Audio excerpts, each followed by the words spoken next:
Seja bem-vindo. Pronto para mais uma jornada ao desconhecido? Me encantaria saber de onde você está assistindo. Agora coloque os fones, apague as luzes e tente não deixar o medo tomar conta de você. Há 6 anos, trabalho como caminhoneiro, transportando produtos agrícolas entre o Mato Grosso do Sul e Minas Gerais.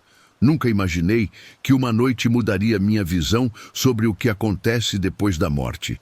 Aprendi que algumas almas ficam presas, esperando completar uma última jornada. É uma rota que conheço bem. Já fiz tantas vezes que poderia fazê-la com os olhos fechados. Minha política sempre foi não pegar gente na estrada.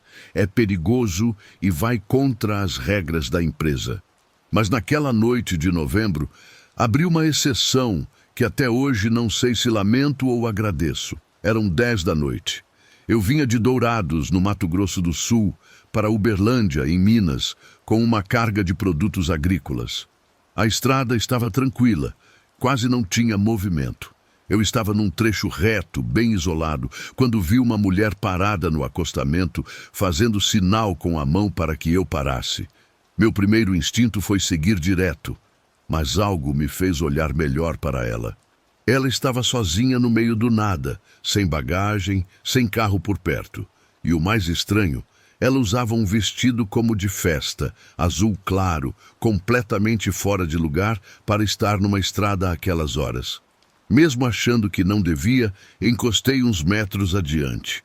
Ela correu na direção da carreta. Quando chegou na minha janela, pude vê-la melhor. Devia ter uns 30 anos, cabelo preso, maquiagem manchada como se tivesse chorado. "Por favor, me leva até Três Lagoas", ela disse com uma voz urgente. "É uma emergência. O que você está fazendo aqui sozinha? Aconteceu alguma coisa?" "Tive um problema. Por favor, só preciso chegar a Três Lagoas. É muito importante." Algo no desespero dela me convenceu. Eu suspirei. "Está bem. Sobe aí, mas só até Três Lagoas." "Obrigada, muito obrigada." Ela deu a volta na carreta para subir. Notei que ela não estava usando sapatos. Estava descalça. Isso devia ter acendido mais alarmes na minha cabeça, mas eu já estava comprometido. Ela subiu e se sentou sem dizer palavra. Fechou a porta suavemente. Voltei para a estrada. "Você está bem? Precisa que eu ligue para alguém?" Perguntei enquanto dirigia. "Não, só me leva, por favor." Havia algo no tom dela que me deixava nervoso. Ela falava sem olhar para mim, só olhava para frente pelo para-brisa. "Como você ficou parada aí?" "É complicado." Ela não quis dar mais detalhes. Seguimos num silêncio desconfortável. Eu tentava me concentrar em dirigir, mas estava muito consciente da presença dela. Havia algo de estranho nela que eu não conseguia identificar. Depois de uns minutos, notei que estava fazendo muito frio dentro da cabine. Frio demais para uma noite quente de novembro. Eu conseguia ver minha respiração condensando levemente. "Está com frio?" perguntei. "Posso ligar o aquecedor?" "Não é necessário." "Baito." A voz dela soava distante, como se estivesse falando de muito longe. Olhei de relance para ela.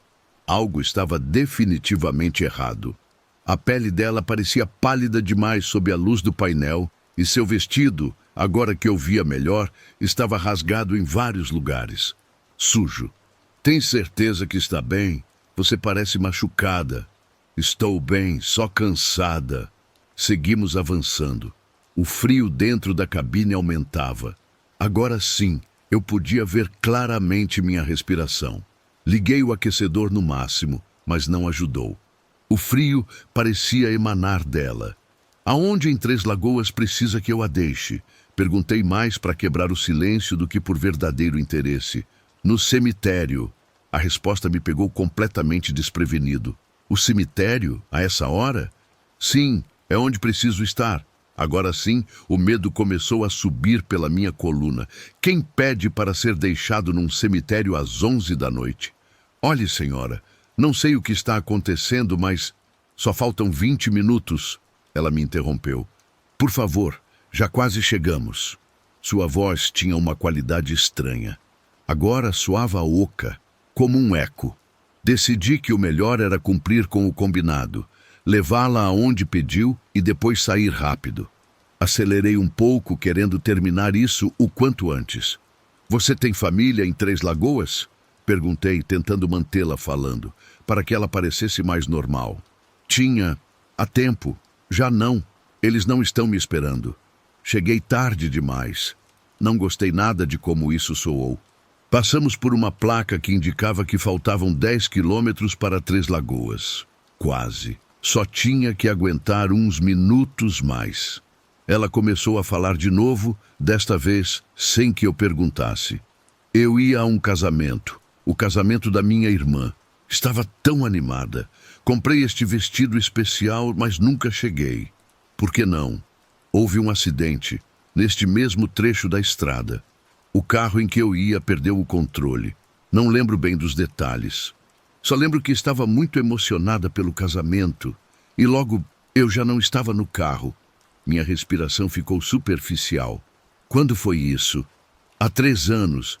Quase exatamente 3 anos. 24 de novembro. Olhei o calendário no painel. Era 23 de novembro. Amanhã se completam 3 anos. Ela continuou. E eu tenho tentado chegar. Cada vez que alguém para, eu vou até onde posso. Mas sempre desapareço antes de completar a viagem. Nunca consigo chegar ao cemitério onde está minha família. Não pode ser real, murmurei. Você está aqui. É física. Posso ouvi-la. Esta noite é diferente. Posso me manter por mais tempo e desta vez eu vou chegar. Tenho que chegar. Entramos nos limites de Três Lagoas. As primeiras luzes da cidade eram visíveis. Ela se inclinou para frente, expectante. Já quase. Já estou quase lá. E o que vai acontecer quando chegar? Vou poder descansar. Vou poder estar com eles finalmente. 3 anos tentando. 3 anos presa nesse trecho de estrada, aparecendo e desaparecendo. Mas esta noite termina. Segui suas indicações até chegar ao cemitério municipal. Estava fechado, os portões com cadeado, mas havia luz dos postes lá fora. Parei em frente à entrada. Chegamos. Ela olhou para os portões com uma expressão de alívio misturada com tristeza. Obrigada. Você não sabe o quanto isso significa. O que vai fazer agora? Vou entrar. E vou encontrá-los. Eles estão me esperando. Posso senti-los. Ela abriu a porta e desceu. Seus pés descalços tocaram o pavimento. Ficou parada ali um momento olhando para o cemitério. Eu não conseguia me mover, só observava. Ela caminhou até os portões e, quando chegou, simplesmente atravessou. Não abriu nada, não pulou. Só passou através do metal como se fosse ar. Ela caminhou entre os túmulos, iluminados fracamente pela lua.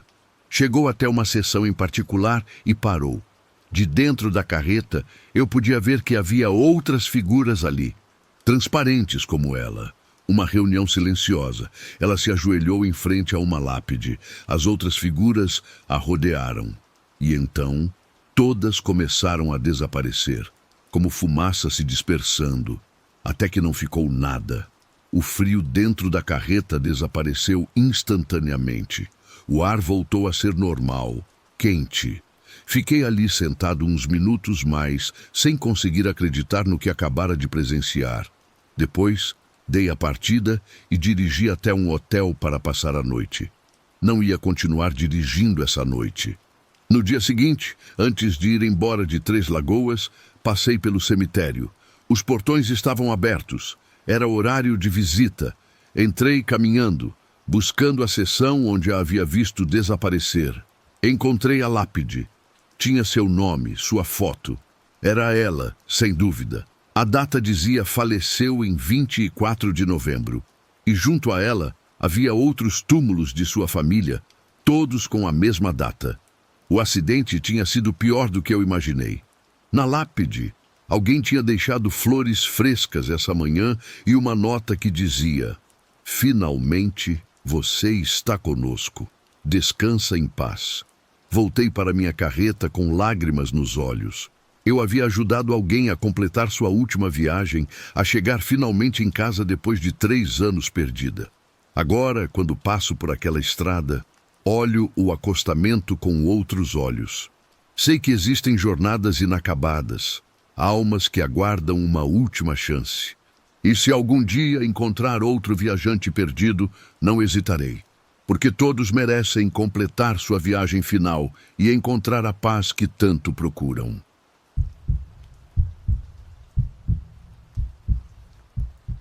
Existem cargas que não estão na nota fiscal. Eu sou caminhoneiro e descobri da pior maneira que alguns veículos carregam mais do que mercadoria. Carregam memórias, memórias que às vezes não querem ficar esquecidas.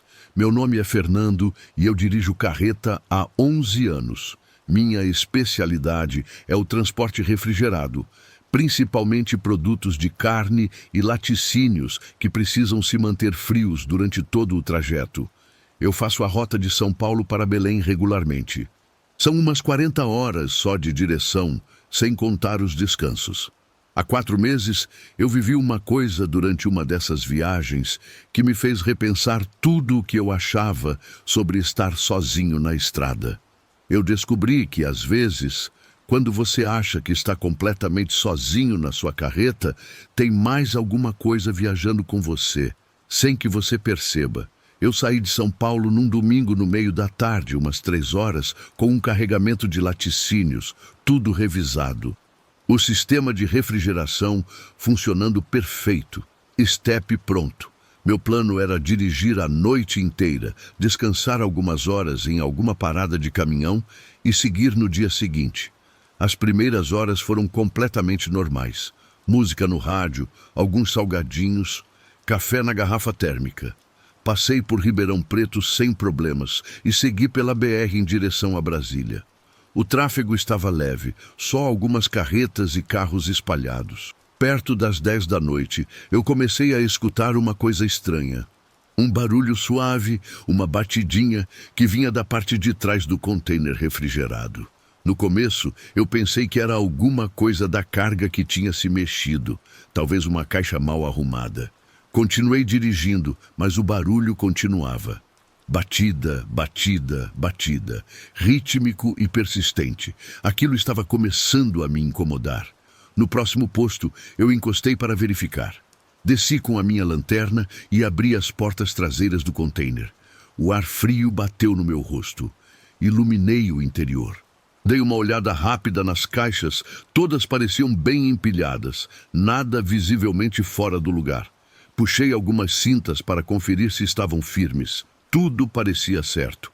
Fechei e segui meu caminho. Mas depois de uns 20 minutos, a batidinha voltou. Mesmo ritmo, mesma intensidade. Vinha definitivamente de trás. Deve ser alguma coisa mecânica, eu disse para mim mesmo. Talvez uma peça do sistema de refrigeração que está solta. Mas o som não era metálico. Era mais orgânico. Como se alguém estivesse batendo com os nós dos dedos contra a parede interna do container. Eu tentei ignorar. Aumentei o volume do rádio, mas a batida continuava, agora mais forte. E então eu ouvi algo mais. Uma voz abafada, distante, mas definitivamente uma voz humana. Meu sangue gelou. Eu parei a carreta no acostamento, o coração batendo forte. Tinha alguém dentro do container. Um clandestino, alguém que tinha entrado sem que eu percebesse. Desci correndo para a parte de trás e abri as portas com tudo. Tem alguém aí? Eu gritei para dentro. Silêncio. Só o zumbido do motor de refrigeração. Dessa vez, eu não me contentei em só olhar. Subi no container e comecei a iluminar cada canto com a lanterna, movendo as caixas menores, olhando atrás das pilhas. Nada. Só caixas de laticínios perfeitamente ordenadas. Se tem alguém, saia agora. Eu não vou chamar a polícia. Só quero saber quem está aí. Nada. Nenhum ruído, nenhum movimento. Fechei as portas. Confuso e um pouco assustado. Subi de novo na cabine e dei a partida. Talvez eu estivesse cansado. Minha mente estava pregando uma peça em mim. Mas, assim que eu retomei a velocidade, a batida voltou. E dessa vez, a voz era mais clara. Vinha de dentro da cabine. Foi quando percebi que o som saía do intercomunicador, aquele equipamento que conecta a cabine ao container. Eu sabia que tinha um, mas nunca tinha usado. Ajuda, está frio, me tira daqui. Era uma voz de homem desesperada. Quem está aí? Eu gritei na direção do intercomunicador. Está muito frio. Eu não consigo sentir minhas mãos. Por favor. Eu friei bruscamente no acostamento. Isso não era imaginação minha. Tinha alguém no meu container e estava em perigo. O sistema de refrigeração mantém o interior a 4 graus. Se tinha uma pessoa ali, ela poderia estar morrendo de hipotermia. Corri para trás e abri as portas totalmente. A temperatura estava congelante. Entrei no container com a lanterna, o frio cortando minha pele. Comecei a mover as caixas menores que conseguia, procurando desesperadamente entre as pilhas. Eu sabia que não podia ficar muito tempo ali dentro. O frio já estava me afetando, mas precisava encontrar quem estava pedindo ajuda. Onde você está? Fala comigo. Aqui, atrás, eu não consigo me mover. Eu segui a voz. Entre as pilhas de caixas, tinha um corredor estreito que levava até o fundo. Cheguei até lá, tremendo de frio. Não havia ninguém. As paredes eram sólidas, sem espaços onde alguém pudesse se esconder. Eu não estou te vendo. Onde você está? E então eu vi algo que me deixou paralisado. Na parede metálica do fundo tinha marcas, arranhões profundos no metal, como se alguém tivesse tentado arranhar para sair. E no piso, uma mancha escura, antiga, que parecia ter sido limpa, mas ainda dava para notar. Por favor, eu não sinto mais nada. Está tão escuro. A voz estava ficando mais fraca. E, de repente, eu entendi. Não havia ninguém fisicamente no meu container agora. Mas alguém tinha estado ali. Antes. Alguém tinha ficado preso nesse mesmo container, talvez anos atrás. E tinha... Eu não queria nem pensar em como tinha terminado. Saí do container tremendo, tanto pelo frio quanto pelo medo. Entrei na cabine e liguei o aquecedor no máximo, esfregando as mãos para voltar a sentir os dedos. Peguei meu celular. Ainda tinha um pouco de bateria, mas o sinal estava fraco. Dirigi até o próximo posto, uns 15 minutos à frente, para ter acesso ao Wi-Fi. No estacionamento do posto, com as mãos ainda tremendo, procurei o número de série da minha carreta na documentação. Digitei no celular, tentando encontrar qualquer informação sobre a história dela. Demorou, mas eu encontrei um artigo de 7 anos atrás. Um trabalhador de uma fábrica de processamento tinha desaparecido. Tinham procurado por semanas. Finalmente, encontraram os restos dele dentro de um container refrigerado de uma carreta que tinha ficado estacionada para manutenção. Pelo jeito, ele tinha entrado para verificar alguma coisa. A porta se fechou e alguém, sem saber que ele estava lá dentro, travou por fora. Ninguém o ouviu pedir ajuda. Ele morreu de hipotermia preso ali dentro. A descrição batia com a minha carreta. Era da mesma empresa, mesmo modelo, mesma configuração de container refrigerado. Podia ser a mesma unidade. Voltei para a carreta. Fiquei parado ali no estacionamento por um tempo, olhando para o container através do espelho retrovisor. Você não precisa mais estar aí, eu disse em voz alta na direção do container. Já encontraram seu corpo. Sua família sabe o que aconteceu com você. Você já pode descansar. A batida parou. A voz se calou. O vento da noite movia as árvores ao redor do posto, mas eu não sentia mais aquela presença desesperada. Respirei fundo e dei a partida. Parte de mim queria abandonar a carga, ligar para a minha empresa, pedir outra carreta. Mas outra parte entendia que o que tinha acontecido já não era um perigo.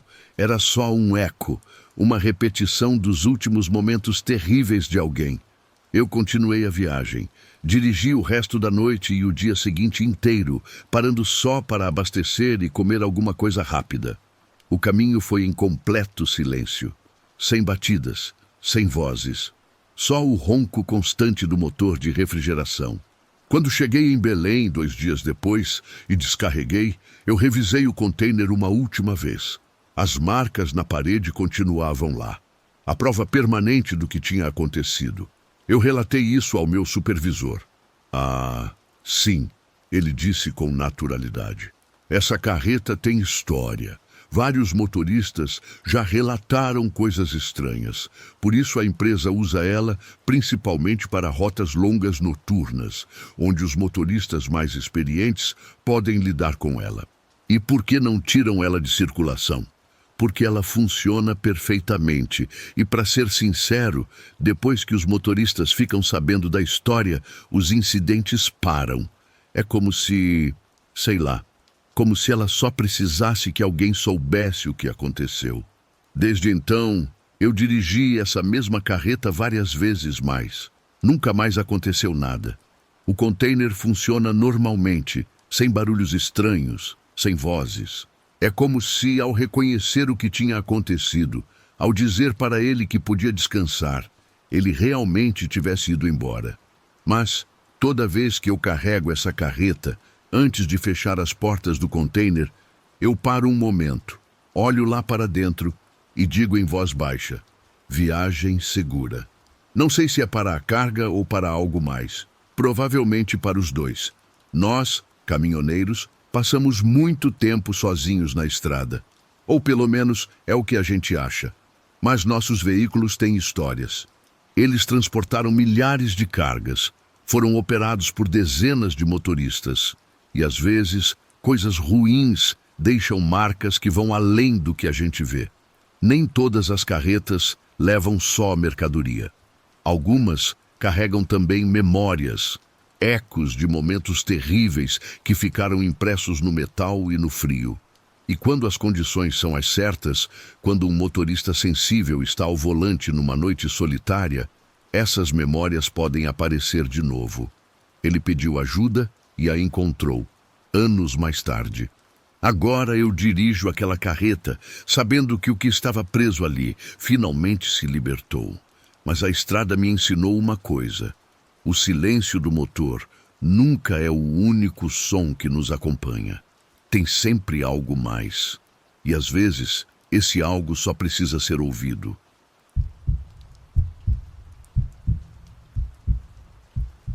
Há lugares nas estradas brasileiras onde o tempo se comporta de maneira estranha. Naquela noite, envolta em neblina, aprendi que o passado às vezes permanece à espera, pronto para receber quem se aventura pelos caminhos errados. Meu nome é Rosivaldo e trabalho como caminhoneiro há 13 anos. Minha rota principal liga São Paulo a Fortaleza, no Ceará. São quase 2.800 quilômetros de distância, transportando carga eletrônica de um ponto ao outro do país. A viagem leva cerca de 40 a 45 horas ao volante, dependendo das paradas necessárias. Durante o percurso, atravesso diversos estados e testemunho paisagens completamente diferentes entre si.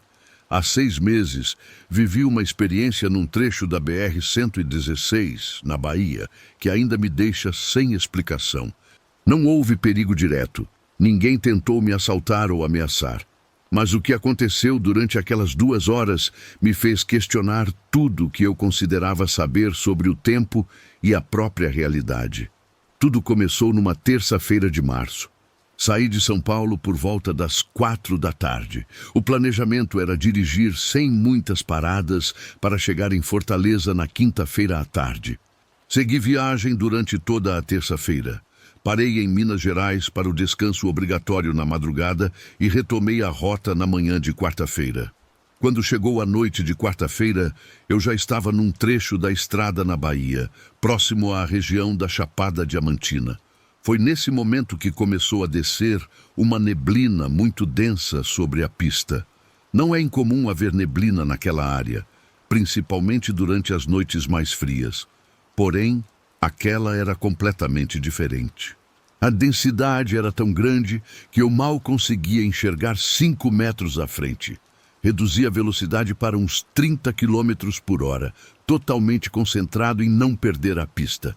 Eu dirigia num trecho reto, quando de repente a neblina ficou um pouco mais clara. E ali, junto à margem da estrada, apareceu um restaurante.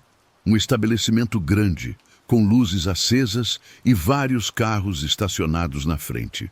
O lugar parecia acolhedor, quentinho, e eu estava sem comer há muitas horas. Resolvi parar. Estacionei na área destinada a caminhões pesados que ficava ao lado do prédio. Desci da carreta e caminhei até a entrada. Havia uma placa velha e desgastada que dizia apenas comida caseira.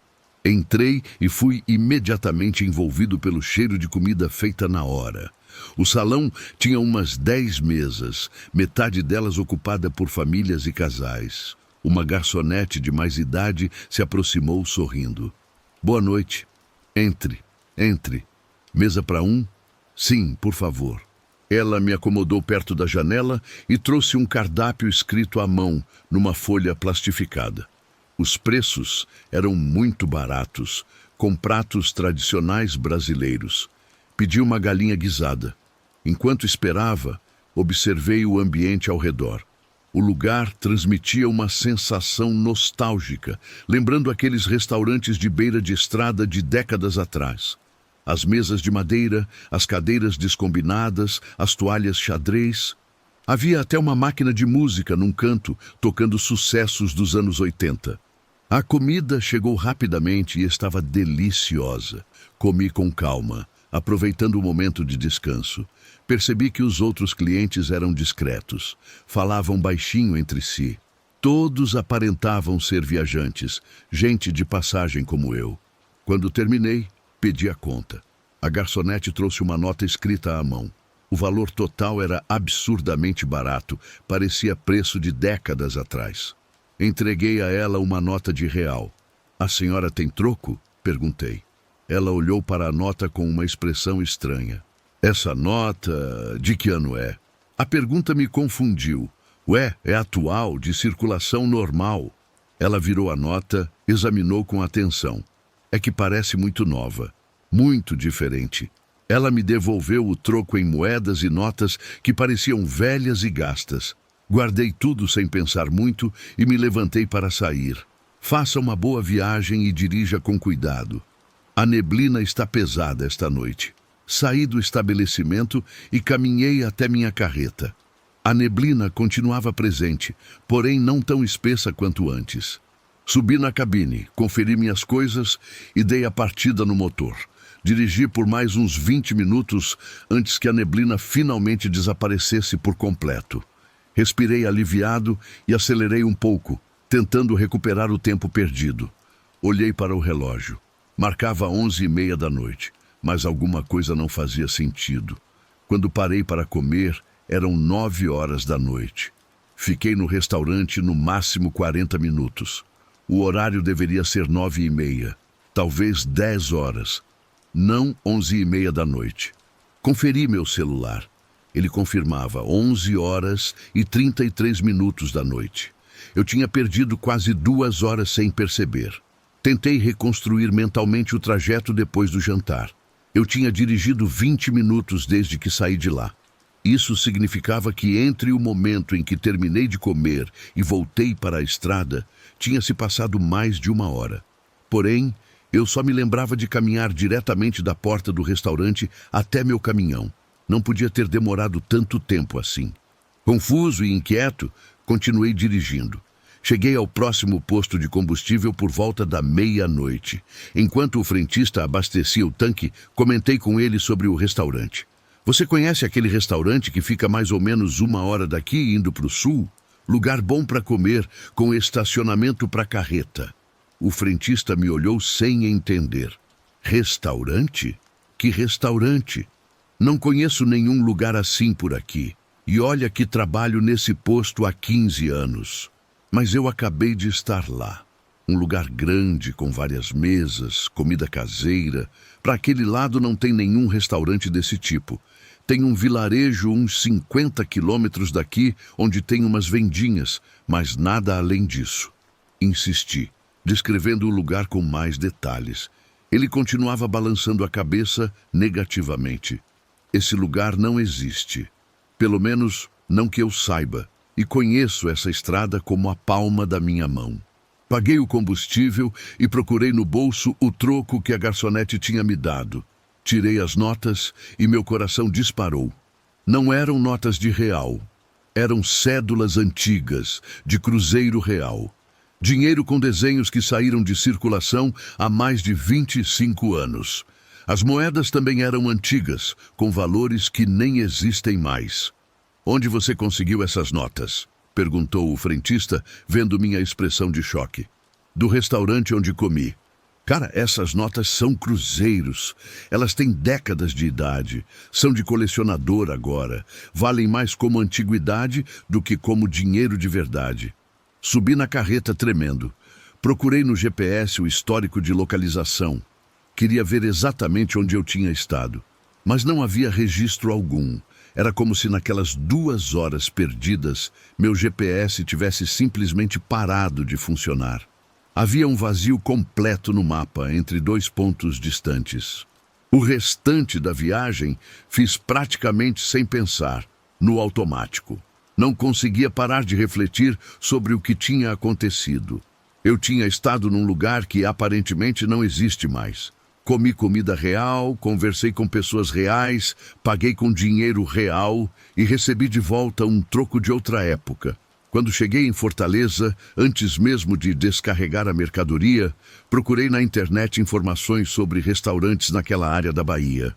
Não encontrei nada sobre um estabelecimento com aquelas características, mas descobri outra coisa, um artigo de jornal antigo, de 1993. O texto falava sobre um restaurante de beira de estrada que tinha fechado após um incêndio grave. O lugar ficava exatamente na área onde eu tinha parado. O incêndio aconteceu durante a madrugada. Não houve vítimas porque o estabelecimento estava fechado naquele horário, mas o prédio ficou completamente destruído e nunca foi reconstruído. Procurei mais informações.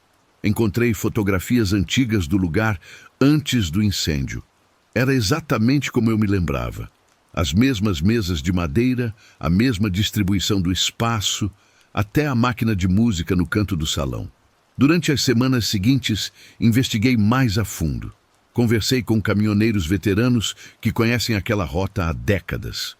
Vários deles me contaram que já tinham ouvido histórias parecidas.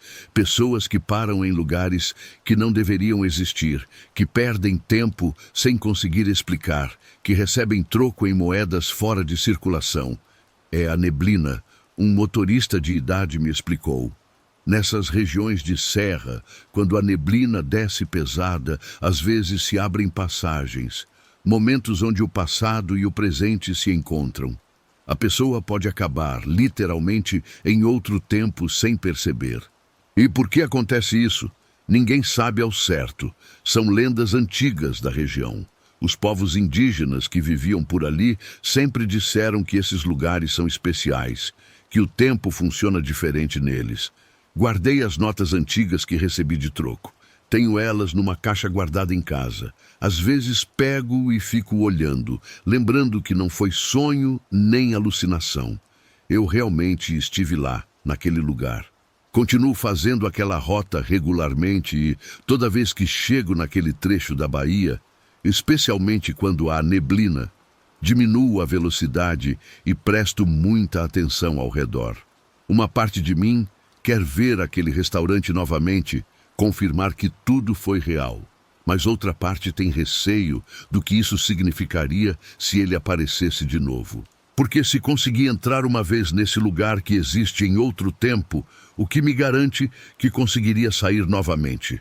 O que aconteceria se eu ficasse preso lá, naquele 1993 eterno, onde o restaurante continua funcionando como se o incêndio jamais tivesse acontecido? A vida de caminhoneiro é cheia de histórias, mas essa história é minha e posso garantir que é verdadeira.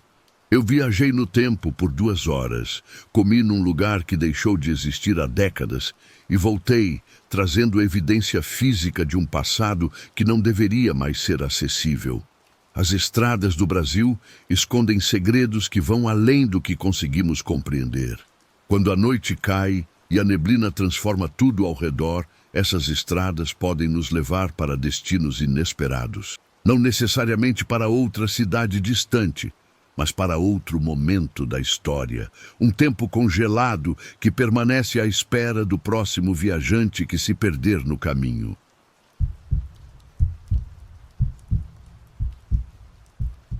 Sabe aqueles dias em que tudo dá errado desde o momento em que você acorda? Naquela manhã de setembro, acordei atrasado e esse foi só o começo do pior dia da minha vida. Minha esposa estava brava porque esqueci o aniversário da minha sogra. Quando cheguei para carregar minha carreta em São Paulo, descobri que a papelada estava com erros e tive que esperar 2 horas a mais. Quando finalmente saí em direção a Curitiba com minha carga de móveis, já eram 6 da tarde e meu humor estava péssimo. Eu não fazia ideia de que aquele dia ruim estava prestes a ficar muito, mas muito mais estranho. A rota de São Paulo até Curitiba, pela Régis Bittencourt, é longa, mas bonita. Cruza serras e vales. Normalmente gosto desse caminho, mas naquele dia só queria chegar logo e terminar o serviço. Dirigi sem parar até começar a escurecer. Perto das 8 da noite, estava entrando no trecho mais temido, a Serra do Cafezal. Só curva fechada e subida. Foi aí que vi ele pela primeira vez, pelo espelho retrovisor. Outra carreta vinha atrás de mim, se mantendo exatamente na mesma distância. Não pensei muito sobre isso no começo, mas depois de 30 minutos, ele continuava lá. Mesma distância exata, como se estivesse me seguindo de propósito. Acelerava um pouco nas retas, ele acelerava. Reduzia a velocidade nas curvas, ele reduzia também. Sempre mantendo aquele espaço exato entre a gente. Que estranho, murmurei. Talvez fosse só coincidência. Talvez estivéssemos indo para o mesmo destino. Mas na próxima parada de descanso, decidi parar para ver o que acontecia. Encostei o caminhão e desliguei o motor. A outra carreta passou direto, sem parar. Com as luzes do posto, consegui ver melhor quando ela passou do meu lado. Era um modelo antigo, dos anos 90, branco sujo. Não tinha nenhuma marca de empresa, nenhuma identificação visível. Esperei uns 5 minutos e voltei para a estrada. Achei que tinha me livrado dele. Mas 20 minutos depois, lá estava ele de novo no meu retrovisor. A mesma distância, a mesma velocidade. Agora sim estava ficando nervoso. Peguei meu rádio para tentar falar com ele. Alô, carreta branca atrás de mim. Tá me ouvindo? Estática. E então, uma voz grave, distorcida, respondeu. Tô ouvindo. Por que você está me seguindo? Não estou te seguindo. Só estou indo pelo mesmo caminho. Você está a 1 hora atrás de mim, na mesma distância exata. É a velocidade correta, a velocidade segura. Alguma coisa no tom de voz dele me deu arrepios. Quem é você? Alguém que conhece bem essa estrada. Bem demais. A comunicação cortou. Olhei pelo espelho. A carreta continuava lá, as luzes brilhando na escuridão. Na próxima curva fechada, decidi fazer um teste. Freei mais do que o normal, forçando ele a se aproximar ou a me ultrapassar. Mas ele freou exatamente igual, mantendo a distância. Era como se estivesse antecipando cada movimento meu. O que você quer? Gritei para o rádio mesmo sem apertar o botão. A voz voltou sozinha. Te avisar. Daqui a 3 quilômetros tem uma curva cega à direita. Um carro vem na contramão invadindo sua pista. Se continuar na velocidade atual, vocês vão bater de frente. Reduza para 40 antes de chegar. Como você sabe disso? Porque eu não reduzi. E paguei o preço. Meu coração começou a disparar. Olhei para o velocímetro. Estava a 70. A estrada parecia livre lá na frente. Isso é loucura, pensei. Mas alguma coisa me fez obedecer. Reduzi gradualmente para 40. Cheguei na curva que ele mencionou. Era cega, muito fechada. Fiz a curva devagar e bem na hora que estava saindo dela, um carro apareceu na minha pista, ultrapassando outro veículo. Se estivesse a 70, a batida seria inevitável. O carro voltou para a pista dele bem a tempo. Passou do meu lado a centímetros. Buzinei com raiva, mas também apavorado. Tinha ficado a segundos de uma batida fatal. Olhei o retrovisor. A carreta branca continuava lá. A voz voltou no rádio. Viu? Não estou mentindo. Obrigado, disse com a voz trêmula. Você salvou minha vida. Agora você também salva alguém quando puder. Continuamos dirigindo. Ele seguia atrás de mim. Não me sentia mais perseguido. Me sentia protegido. 10 minutos depois, ele falou de novo. Em 2 quilômetros, uma capivara vai cruzar vindo da esquerda. Fica atento. Dito e feito. Exatamente onde disse, uma capivara pulou na estrada. Já estava preparado. Só buzinei e o animal correu de volta para o mato. Como você sabe de tudo isso? Porque vivi isso. Tudo isso aconteceu comigo há 12 anos. A curva onde você quase bateu, a capivara, cada detalhe dessa rota. Mas eu não tive ninguém para me avisar. E o que aconteceu com você? Silêncio. Um silêncio longo. 5 quilômetros adiante tem um trecho onde a estrada afunda um pouco. Se chove, acumula água e você não vê de noite. Eu estava indo rápido demais. A carreta deslizou. Perdi o controle. Saí da pista. O barranco tem 40 metros de profundidade. Senti um nó na garganta. Você morreu ali. Sim, e desde então repito esse trajeto sem parar. Vejo outros motoristas cometerem os mesmos erros que cometi. Mas alguns, aqueles que consigo, eu tento avisar. Lágrimas começaram a escorrer pelo meu rosto sem que conseguisse controlar. Sinto muito. Não sinta. Só dirija com cuidado quando chegar nesse trecho. Já estamos quase lá. Reduzi para 30. Cheguei ao lugar que descreveu. De fato, tinha uma leve curva com um afundamento no asfalto. Estava seco agora, mas podia imaginar como seria com chuva. Mortal. Passei devagar. Assim que cruzei aquele ponto, olhei no espelho. A carreta branca não estava mais lá. Tinha desaparecido completamente. A estrada atrás de mim estava vazia, escura. Obrigado, disse para o nada. Onde quer que esteja agora, obrigado. O resto da viagem foi tranquilo. Cheguei em Curitiba por volta das 3 da manhã. Descarreguei sem problemas.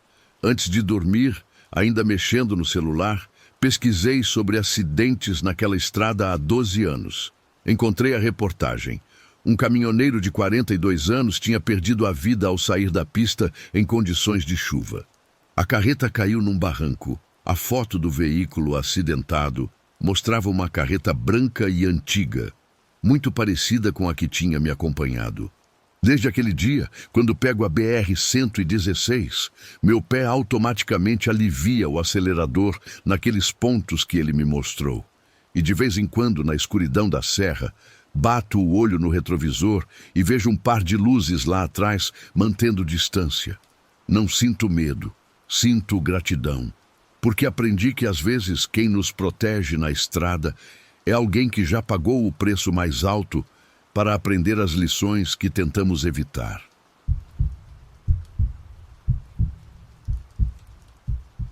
Há 3 anos trabalho como caminhoneiro.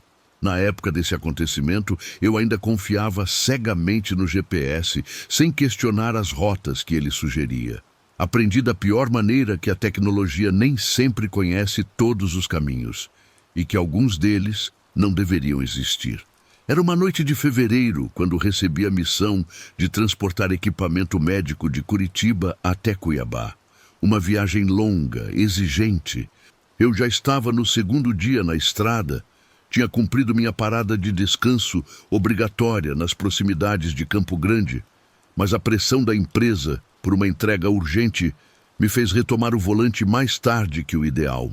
Sabia que teria que rodar a noite inteira para compensar o atraso, mas não imaginava que o GPS me levaria por um trecho onde as leis da realidade não funcionam direito. Eram aproximadamente 11 horas da noite. Eu já rodava pelo interior do Mato Grosso, lutando contra o cansaço, quando o GPS indicou um desvio desconhecido. Segundo o aparelho, aquele atalho me pouparia uns 40 minutos de viagem.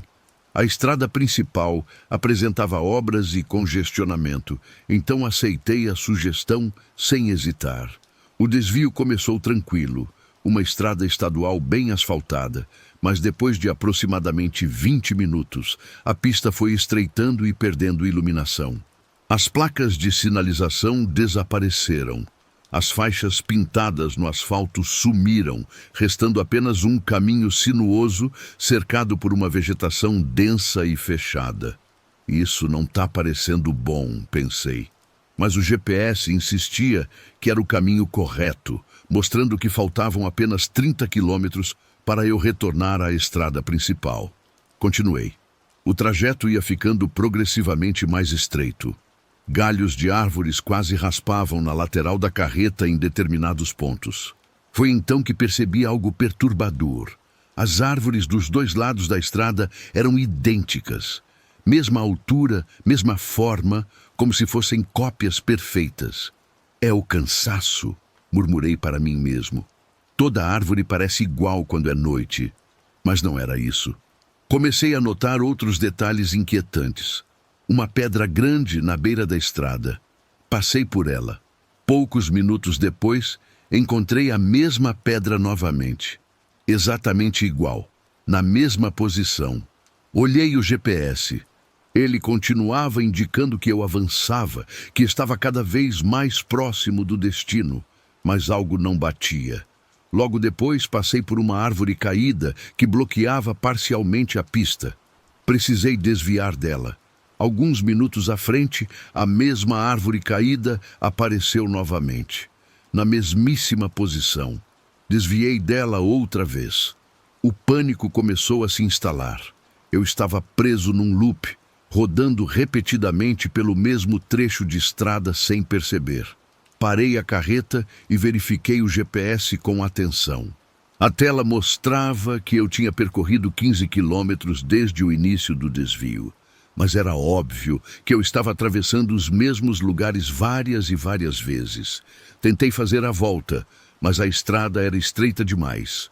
Não havia espaço suficiente para manobrar uma carreta. Só me restava seguir em frente. Retomei a direção. Dessa vez, observei cada detalhe com atenção máxima.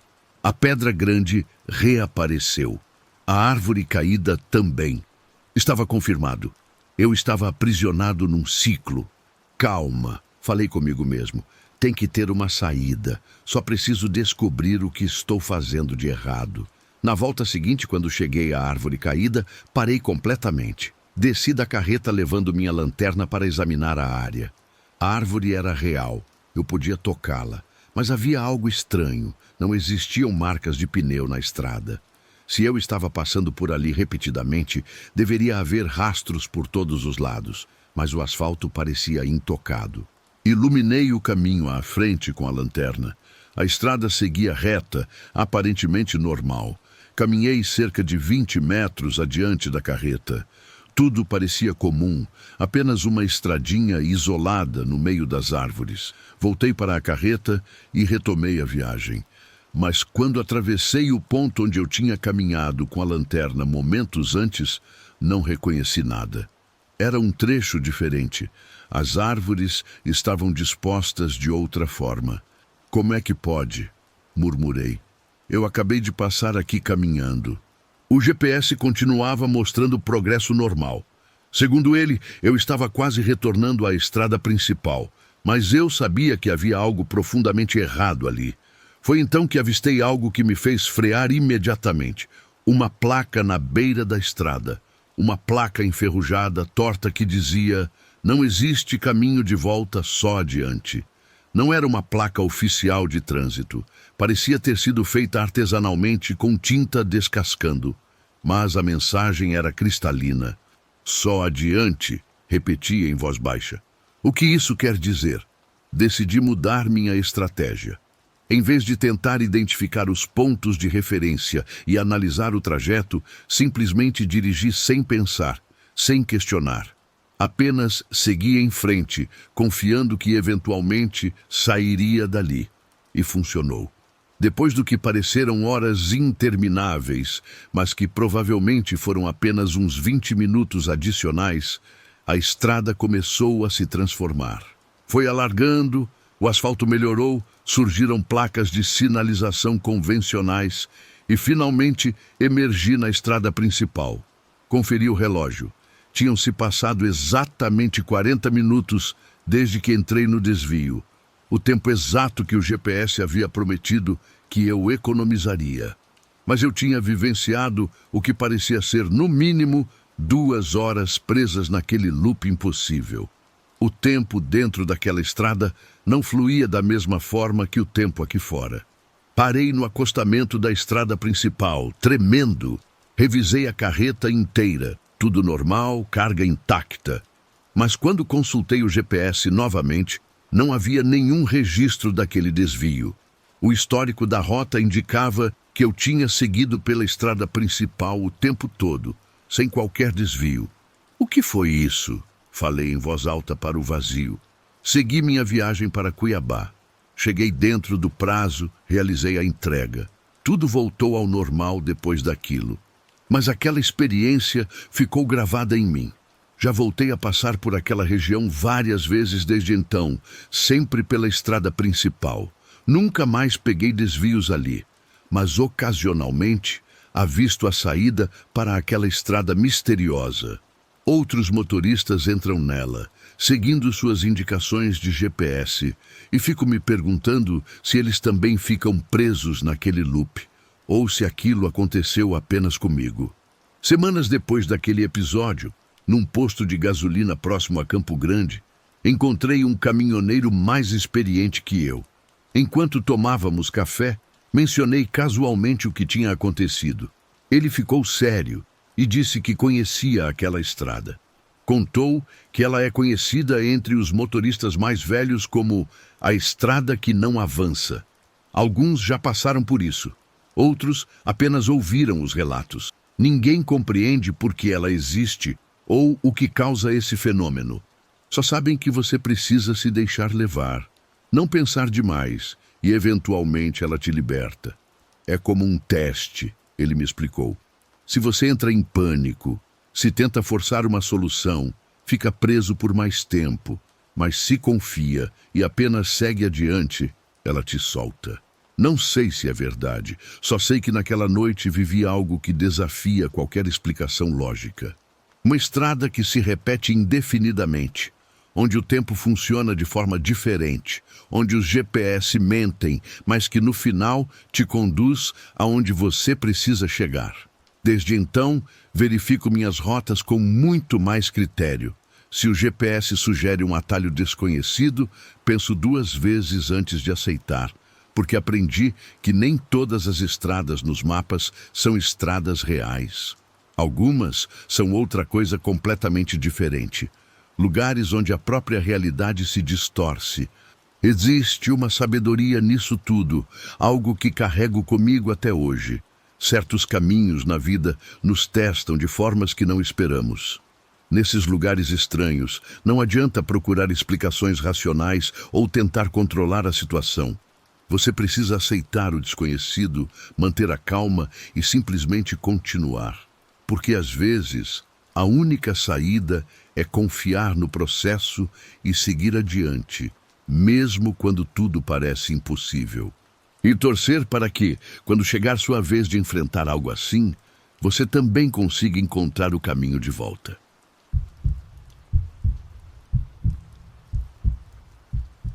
47 anos de vida, e a maior parte deles passei ao volante. Me chamo Carlos e conheço cada trecho de estrada deste país, do sertão nordestino às serras geladas do sul. Sempre viajei só. A solidão nunca me incomodou. Na verdade, eu até gostava daquela paz que só existe de madrugada, quando o mundo inteiro parece dormir e só o motor continua respirando. Pelo menos era assim até uns meses atrás, quando essa solidão deixou de ser só minha. Tudo começou numa noite de julho, na BR-116, perto de Teófilo Otoni, em Minas. Eu tinha parado de madrugada para dormir umas 2 horas num posto de gasolina.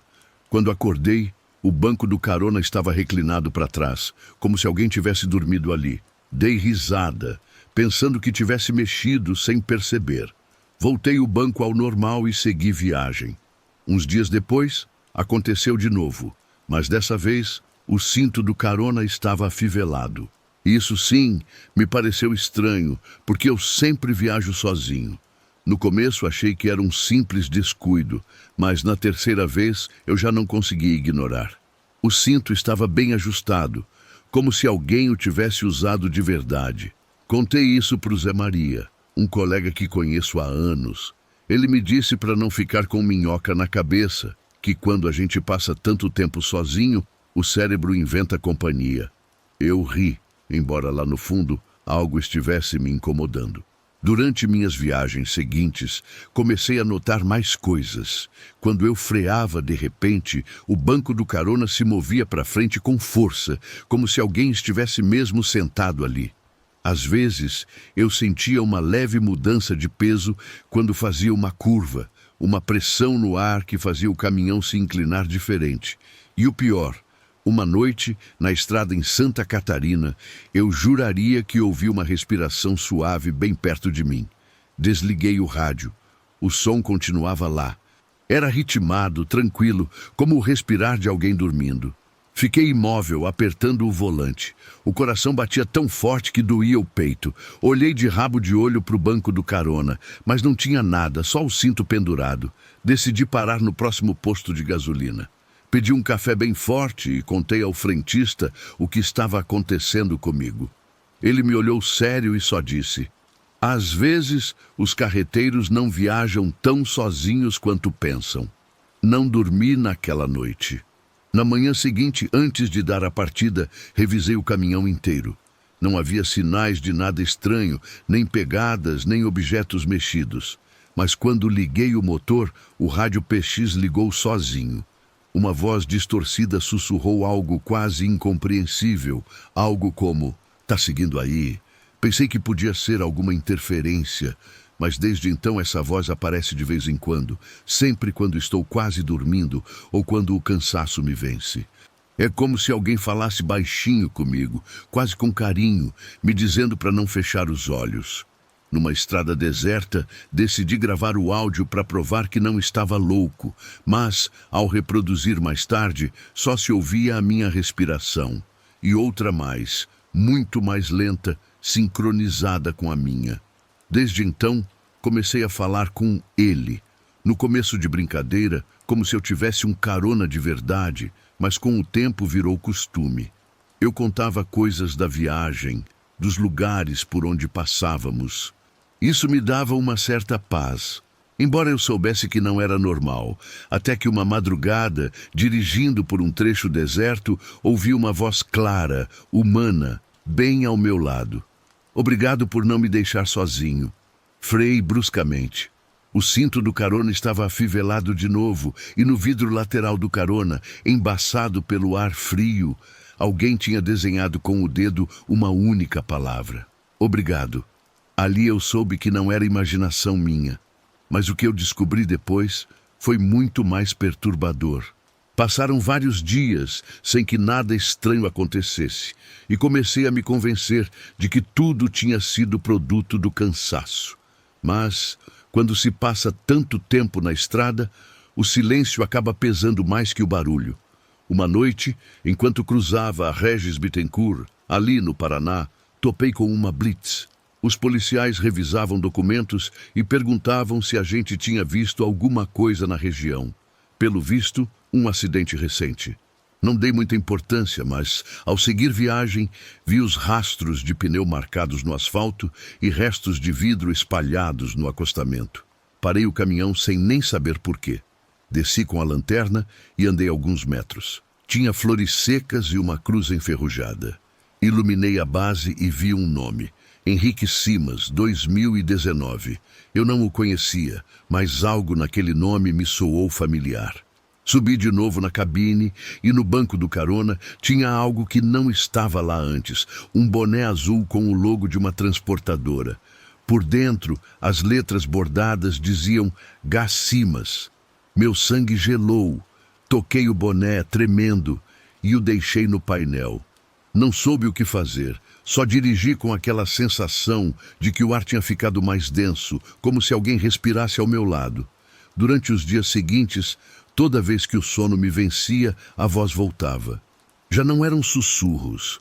Era uma presença tranquila, quase familiar. Falava pouco comigo, mas o suficiente para eu não me sentir sozinho.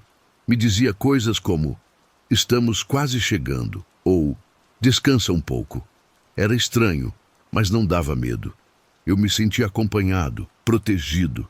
Comecei a acreditar que esse tal de Henrique talvez tivesse morrido na estrada e por algum motivo tinha ficado comigo. Uma madrugada, na divisa com o Rio Grande do Sul, o caminhão começou a falhar. Tive que parar no meio do nada. Não tinha sinal, nem luzes, nem outro veículo. Abri o capô com a lanterna entre os dentes e, enquanto eu mexia lá, ouvi a porta do carona bater sozinha. Corri para a cabine e o cinto estava afivelado de novo. Respirei fundo e disse em voz baixa: é você, Henrique? Não houve resposta, só um silêncio pesado que se misturava com o zunido do motor. Mas, de repente, no rádio começou a tocar uma música antiga do milionário José Rico. Não era eu que tinha colocado. Fiquei ali ouvindo e, pela primeira vez, não senti medo. Senti tristeza, porque entendi que ele não estava ali para me assustar, mas para se despedir. Quando a música terminou, o ar se acalmou, o cinto ficou solto e, naquele momento, o caminhão voltou a funcionar normalmente, como se nada tivesse acontecido. Desde aquela noite, nunca mais se mexeu. Uns dias depois, voltei naquele trecho onde encontrei a cruz. Deixei o boné lá com um bilhete que dizia: você não esteve sozinho, companheiro. Fiquei um tempo olhando o horizonte, o barulho dos motores ao longe, o sol caindo devagar. Por um momento, eu juraria que ouvi uma voz dizendo: obrigado. E o cheiro de diesel se misturou com algo mais limpo, como ar fresco depois da chuva. Hoje eu continuo na estrada, levando cargas de um canto ao outro deste país imenso. A solidão ainda me acompanha, mas ela mudou. Não pesa mais nos ombros como antes. Tem noites que o cansaço bate forte, que a madrugada parece não ter fim e eu olho de relance para o banco vazio do carona. Não vejo nada, mas sei que não estou completamente sozinho. Às vezes, quando o vento bate na janela de um jeito específico, ou quando o rádio dá aquele chiado estranho, eu sorrio, porque entendi uma coisa que muita gente não sabe. A estrada é grande demais para ser percorrida sozinho de verdade. Sempre tem alguém em algum lugar garantindo que a gente chegue em segurança. E isso, de um jeito estranho, me dá uma paz que nunca imaginei sentir.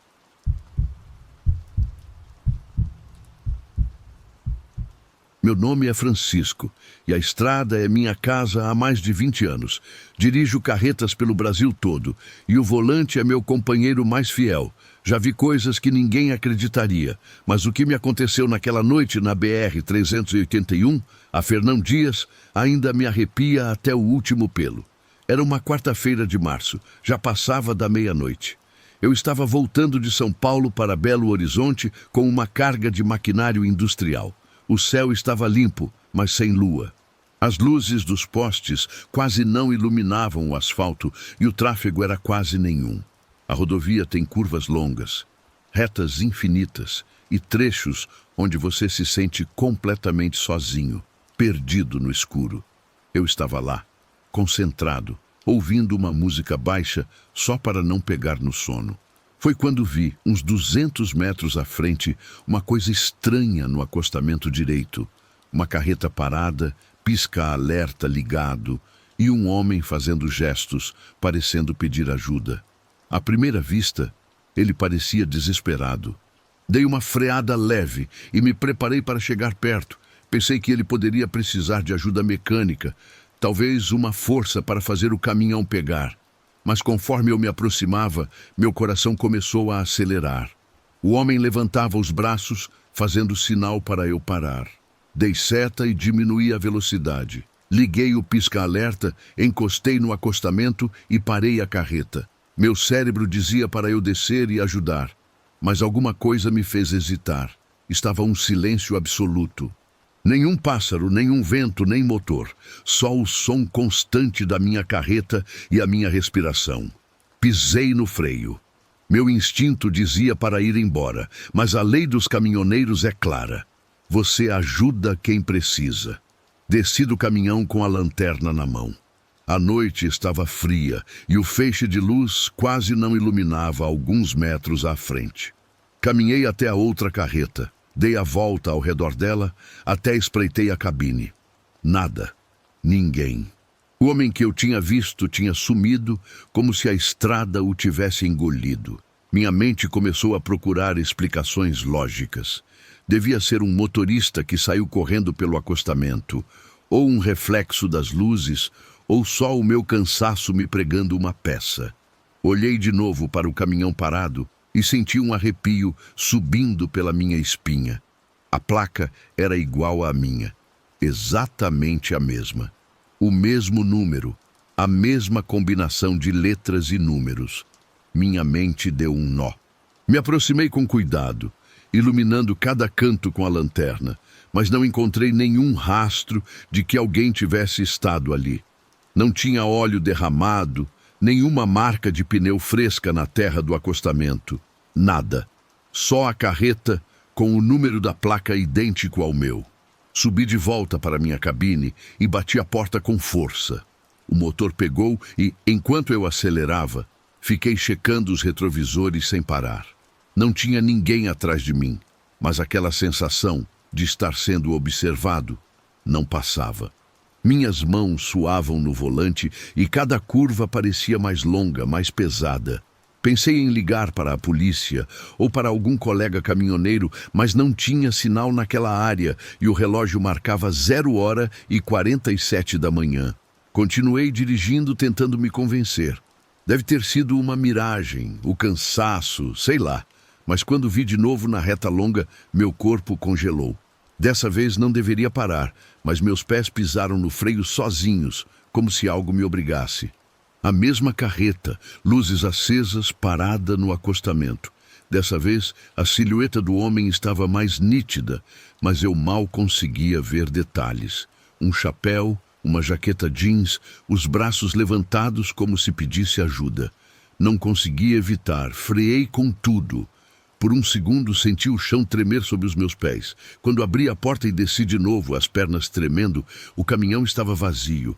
Nem o homem, nem qualquer rastro de que alguém esteve ali. Só a carreta, sozinha.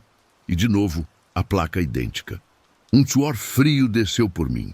Subi e acelerei, sem olhar para trás. Cada quilômetro que eu avançava, cada curva que eu passava, sentia meu coração querendo sair pela boca. Pensei em parar no próximo posto de gasolina, mas a luz parecia muito mais longe do que deveria. Cada poste de luz parecia passar mais devagar, como se o tempo estivesse se arrastando. E foi aí que ouvi uma batida seca na parte de trás da carreta. Olhei rápido pelo retrovisor externo e não tinha nada. Só o vazio, a estrada e o vento da noite. O resto da viagem foi tenso. Não quis fazer as curvas rápido demais, nem ficar olhando muito pelos retrovisores. Cada sombra, cada reflexo dos faróis na pintura da minha carreta me fazia virar a cabeça de medo. Finalmente, cheguei em Belo Horizonte quando o sol começava a nascer. Entreguei a carga assim que o depósito abriu e fui revisar especialmente a parte de trás do caminhão e a lateral do container. Estava tudo em ordem. Limpo, sem sinal de batida, nem de que alguém tivesse subido no container ou ficado do lado da cabine. Com o tempo, tentava contar essa história como se fosse uma piada. Mas os colegas caminhoneiros me olhavam sério. Alguns me disseram que já viram duplicatas dos seus caminhões, miragens da estrada, vultos que somem quando você chega perto.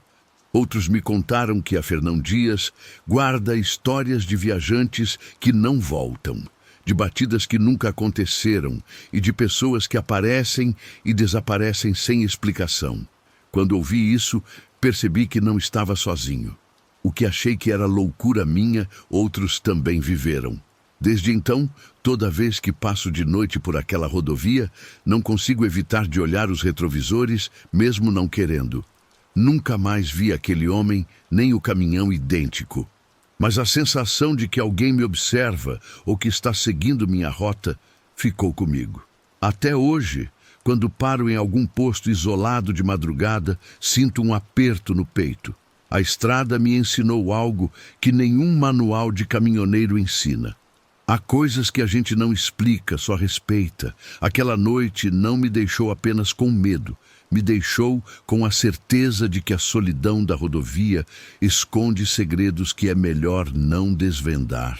Sei que meu duplo ainda está por ali, em algum ponto da Fernão Dias, parado no acostamento esperando por alguém. Só rezo para que esse alguém nunca mais seja eu.